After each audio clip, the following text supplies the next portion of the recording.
Friends, today we will deal about the churning of ocean and the birth of Rahu and Ketu, the two nodes. They are the two most terrible planets born in the race of Asuras. Whenever the sun or moon enters the node space, they begin to queer in fear, for an eclipse occurs whenever these demons conjure the luminaries. Some says that Rahu afflicts the moon and it's the Ketu who afflicts the sun. Rahu and Ketu likewise eclipse the lives of living beings and they spares no one. And you will be happy if you worship them and make appropriate offerings to them. Since they are the most cruel planets, it's essential to worship them regularly. Uh, the intelligent Rahu, who has a Vata constitution, is the served head of the son of the mighty Viprachitti and his wife Simhika, who was the sister of Prahalad. Prahalad, as you know, was made deathless because of his devotion to Lord Vishnu. And Ketu is the dismembered body of which Rahu was the head. Some says that a comet is Ketu's tail, and Rahu's form is like bluish black smoke. He lives in forest and is fear-inspiring. The ugly and terrifying Ketu, the chief among the stars and planets, is akin to Rahu, but it is variegated in color. Rahu's temple icon wear a half moon on his head, and Ketu's image hold in his hand a sword with a lamp. You have seen in the temples. Rahu rules lead and agate, while Ketu rules earth and turquoise. Together, they rule the southwest. Rahu's names also known as uh, Swarbhanu, minister of Asuras, the half-bodied, the ever-angry, the serpent, persecutors of the luminaries, the horrible, king of Caesars, the black, the terrible, the powerful, the fanged and blood-eyed indolence, and the big-bellied. While Ketu is known as the crested, the bannered, the head, the chief, the smoky-headed, and the appalling. Rahu and Ketu were split apart at the time of the churning of the ocean of milk, which came about as a result of curse by Durvasa, the incredibly irritable brother of the moon. This curse was Durvasa caused the glory, lust, and prosperity of the Devas to wane, as the moon had waned when he was cursed by Daksh Prajapati. Dejected and forlorn, the celestial consulted Brahma, who consulted Lord Vishnu. Vishnu told them that the present time is not appropriate for you, but you have to wait till time turns in your favor. Meanwhile, make peace with your enemies and cooperate with them to churn the ocean of milk. That then you will obtain amrita and you will become immortal. And all the devas did all this, follow the advice of the Brahma, uh, and adding all kinds of medicinal grasses, bushes, creepers, and other plants into the ocean, and using Mount Mandara for the churning rod, and the serpent Vasuki for the churning stick. The Devas and Asuras industrially churned the ocean of milk. The blessed Vishnu, incarnate as the primordial tortoise, on whose back uh, the proceedings is going on.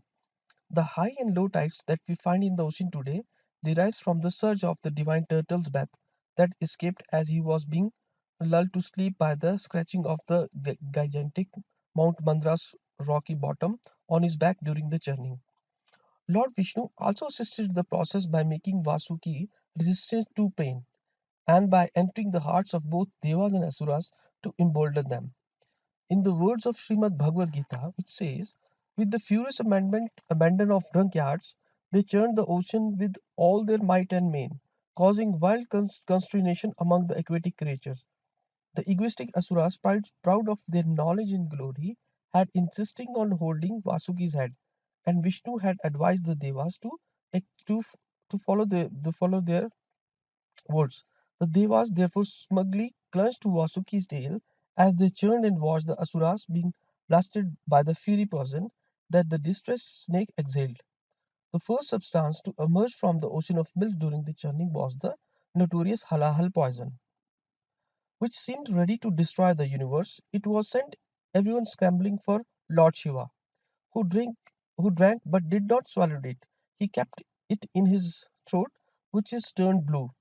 The drops of poison that leaked from his hand were appropriated as scorpions, snakes, venomous reptiles, and poisonous herbs. The next thing to emerge was Kamdhenu, the wish fulfilling cow, whom the rishi took for themselves. Next came the celestial horse, Uchashrivas, which means uplifted ear, who was requested by the king Bali, who was the king of the Asuras. The fourth treasure was Airavata, the celestial elephant, who went to Indra. Fifth was the money or Kaustubha gem, which Lord Vishnu placed on his own chest. The sixth treasure was the Parijataka, wish fulfilling tree, which was transplanted to heaven. This was followed by a brew of apsaras, who attracted all the celestial. The eighth treasure was the alluring Lakshmi, the goddess of prosperity, who chose Vishnu for herself. Lakshmi's gracious glance perfected all virtues in celestials and established them in perfect bliss. The Asuras, thus amended by Lakshmi, lost all their higher qualities, including valor, restraint, and cooperation, and propensities like greed gained ascendancy in their minds. After Lakshmi appeared Varuni, the goddess of liquor, whom the Asuras took, since Vishnu had taken Lakshmi. Finally, Dhanvantri, the god of medicines, arrived, holding in his hand the pot of amrita.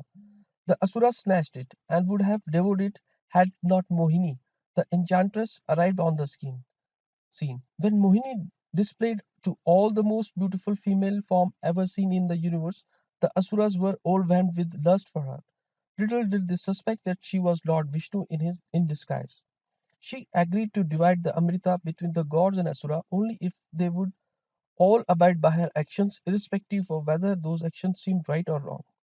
Blinded by their carvings for her, the Asuras agreed. The next day, Mohini moved among the exhausted churners, the clothes slipping suggestively from her jugger-like breast, murmuring sweetly to the still dazzled Asuras, while feeding the Amrita to the Devas all the while. Rahu disguised himself and seating himself amidst the god between the sun and moon, managed to drink a drop of the Amrita. Seeing this deception, those who affluent orbs speedily snitched to Vishnu, who severed Rahu's head with his disc. Since the nectar droplets had by that moment only reached his neck, Rahu's body fell down dead, but his head lived on. To torture the sun and moon, who betraying him, Rahu swallowed them with gusto. But since he is now only a head, the luminaries pass through him, and again become visible when the eclipse is ended. Rahu's body was later revived and became Ketu. Garlic sprang up whenever drops of Rahu's blood fall to earth. Its medicinal qualities are like those of Amrita, but it has a Rahu like effect on the minds of those who consumed it. Rahu is blue colored, he has huge body, he is of low caste, got skin disease, irreligious by nature, he suffers from high cough, he speaks falsehood, he is cunning by nature, a leaper, devoid of intelligence, defames other, its metals are lead, he wears old clothes and worn out clothes. On the other hand, Ketu got red eyes with fierce look, he got venomous tongue, his body is elevated, he wears arms and his outcast, his body is smoky color, he always inhales smoke. He has bruise marks, he has a lean and brutal by nature, and earthen pot and variegated colors belong to Ketu. Rahu related to random X factor in universe, which can never be grasped. In the language of physics, it is uncertainty principle and quantum theory, both of which states nothing is certain and everything is just a probability. In other words, Maya is unfathomable. Rahu is umbrella, a sinful woman, having sex with woman, going to different country, bones, looking downward, facing south, staying south, and also suffering from mountains. Buddhists are representative of the Rahu, a snake catcher, a donkey, a wolf, a camel, a serpent, snakes, mosquitoes, a bug, insects, and all. These are all representatives of the Rahu. He dwells in the places of darkness, staying outside. Southwestern direction is his favorite direction. Maternal grandfather is represented by Rahu.